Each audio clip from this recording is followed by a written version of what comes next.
Hello friends, welcome to my YouTube channel Stephen academy में आपका स्वागत है। और दोस्तों, आज की इस वीडियो में हम बात करने वाले हैं बीएससी एग्रीकल्चर थर्ड सेमेस्टर के नेक्स्ट एग्ज़ाम के बारे में। जैसा कि आप लोगों को पता होगा कि आप लोगों के अभी तक 3 एग्ज़ाम हो चुके हैं और 3 एग्ज़ाम के बाद आप लोगों का चौथा एग्ज़ाम कल होने वाला है, तो उसके बारे में हम आप लोगों से बात करने वाले हैं। और जो आप लोगों का अगला एग्ज़ाम जो होने वाला है वो एग्रीकल्चर फाइनेंस एंड कॉपरेशन का है। तो इसके कुछ मैंने इंपॉर्टेंट क्वेश्चंस आप लोगों के लिए बनाए हुए हैं, संक्षिप्त टिप्पणियाँ भी हैं, इसमें लॉन्ग आंसर भी आप लोग देख सकते हैं। तो आपको देखने को मिलेंगे। इस वीडियो को 2 पार्ट में मैंने डिवाइड किया हुआ है। ये वीडियो का पार्ट 1 रहेगा, पार्ट 2 भी आप लोगों के लिए जल्दी ही प्रोवाइड करा दिया जाएगा। और इन सब के जो नोट्स हैं वो आप लोगों को हमारे टेलीग्राम चैनल पर मिलेंगे, तो टेलीग्राम चैनल को भी ज्वाइन करके रखिएगा, वहाँ से आप लोगों को नोट्स की जानकारी सारी मिलती रहती है। तो चलिए वीडियो को शुरू करते हैं। चैनल पर नए हो तो चैनल को सब्सक्राइब कर लीजिए और वीडियो पसंद आए तो इसे लाइक कर दीजिए। आज की इस वीडियो में हम बात करेंगे, जैसा कि मैंने बताया हुआ है, एग्रीकल्चरल फाइनेंस के बारे में। तो फाइनेंस के बारे में निम्नलिखित पर संक्षिप्त टिप्पणियाँ लिखिए। टिप्पणियाँ जैसा कि आप लोगों को पता होगा कि 5 नंबर की पूछी जाती हैं। तो पहले पे बात करेंगे किसान क्रेडिट कार्ड। किसान क्रेडिट कार्ड क्या होता है? इसे कहते हैं केसीसी भी कहा जाता है। तो किसान क्रेडिट कार्ड क्या होता है कि किसान की उत्पादन ऋण आवश्यकताओं को पूरा करने के लिए समय पर आसानी से उत्पादन ऋण उपलब्ध कराने के लिए भारत सरकार ने वर्ष 1998-99 में किसान क्रेडिट कार्ड योजना शुरू की थी। इसका हम संक्षिप्त विवरण आप लोगों को बता सकते हैं और इसके अलावा आप लोगों को कम से कम शॉर्ट नोट्स में 1 से 1.5 पेज लिखना होता है, तो वो आप लोग और अधिक जानकारी अपने हिसाब से लिख करके उसे डिस्क्राइब कर सकते हैं। क्योंकि अगर हम 1 से 1.5 पेज अगर आप लोगों को इस वीडियो में बताएंगे तो वीडियो बहुत ही ज़्यादा बड़े हो जाएंगे और आप लोगों का भी टाइम वेस्ट होगा। तो इसलिए आप लोगों का कुछ टाइम लेते हुए हम इसमें इंपॉर्टेंट टॉपिक्स और इंपॉर्टेंट लाइनों को ही आप लोगों को इसमें डिस्क्राइब करके आप लोगों को बताएंगे, ठीक है। तो किसान क्रेडिट कार्ड में इसमें सबसे पहले बात की गई है किसान की उत्पादन ऋण आवश्यकताओं को पूरा करने के लिए समय पर आसानी से उत्पादन ऋण उपलब्ध कराने के लिए भारत सरकार ने वर्ष 1998 और 99 में किसान क्रेडिट कार्ड योजना शुरू की थी, ठीक है। अब हम नेक्स्ट टिप्पणी की बात करते हैं। तो नेक्स्ट टिप्पणी आती है क्षेत्रीय ग्रामीण बैंक। क्षेत्रीय ग्रामीण बैंक क्या है? तो इसमें बताया गया कि 1 जुलाई 1975 को घोषित 20 सूत्री कार्यक्रम के अंतर्गत भारत सरकार द्वारा निर्णय लिया गया कि देश भर क्षेत्रीय ग्रामीण बैंक स्थापित की जाए। देश भर में क्षेत्रीय ग्रामीण बैंक स्थापित की जाए। इन बैंकों का मुख्य उद्देश्य देहातों में कृषि तथा अन्य उत्पादन में वृद्धि के लिए साख सुविधाओं का विस्तार करना है। ये बैंक विशेष रूप से छोटे तथा सीमांत किसानों, कृषि उत्पादों, सीमांत किसानों, साख सुविधाओं, विशेष रूप से सीमांत किसानों और कृषि मजदूरों, ग्रामीण कारीगरों तथा छोटे उत्पादकों की ओर ध्यान देते हैं। तो इसमें इन सारी बातों पर बात की गई थी। तो इसमें बात कब की गई थी कि 1 जुलाई 1975 के 20 सूत्री कार्यक्रम के अंतर्गत भारत सरकार ने निर्णय लिया था कि देश भर में क्षेत्रीय ग्रामीण जो बैंक होते हैं उनको स्थापित किया जाए। इन बैंकों का जो मुख्य उद्देश्य था वो क्या था कि इसमें जो वृद्धि की जाए, उस साख सुविधाओं में विस्तार किया जाए, मतलब जो बैंक हैं उनको बढ़ाया जाए। और ये बैंक जो हैं वो मुख्य रूप से छोटे तथा सीमांत किसानों को लेकर कार्य को ध्यान में रखते हुए ऐसा कार्य करें जो छोटे किसानों को लाभ प्राप्त करे, सीमांत किसानों को भी लाभ प्राप्त करे तथा ग्रामीण कारीगर और छोटे उत्पादक या मजदूरों को भी साथ में लेकर चले। तो इसके क्या कहता है, क्षेत्रीय ग्रामीण बैंक ये कहे गए, ठीक है। इसके बाद हम बात करेंगे नेक्स्ट। तो नेक्स्ट आता है फसल बीमा, मतलब क्रॉप इंश्योरेंस।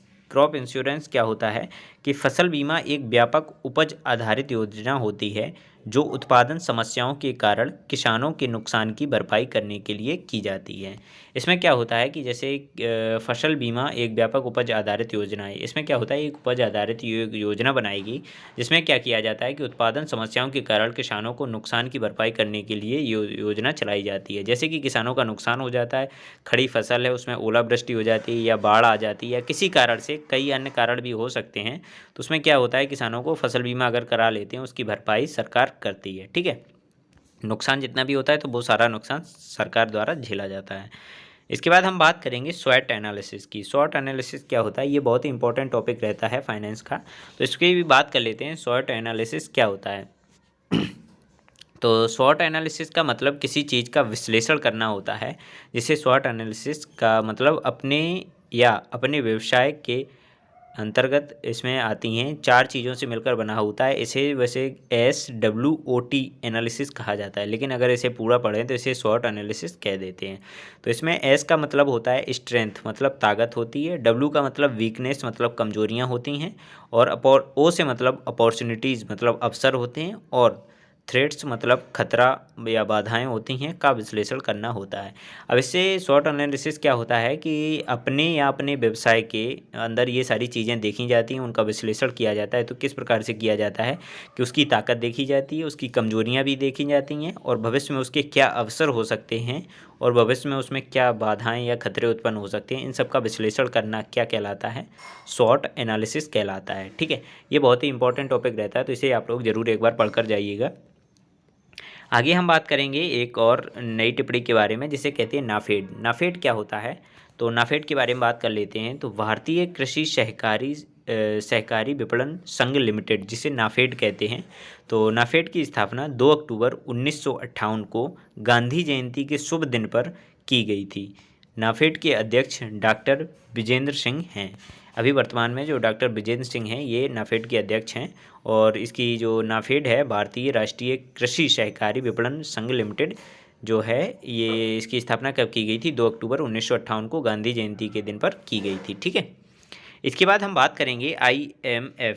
IMF क्या होता है, ये एक अंतर्राष्ट्रीय वित्तीय संस्था है। IMF क्या होता है कि ये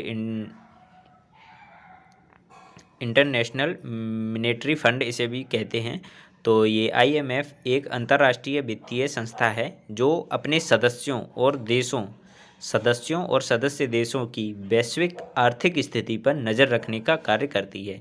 मतलब पहले IMF हुआ करती थी, इसके बाद इसके स्थान पर अब एक और नई संस्था आ गई है जिसे वर्ल्ड बैंक कहा जाता है। तो वर्ल्ड बैंक क्या काम करता है, एक अंतर्राष्ट्रीय वित्तीय संस्था होती है जो अपने सदस्य देशों की वैश्विक स्थिति पर नज़र रखने का कार्य करती है। ठीक है, इसे IMF कहा जाता है।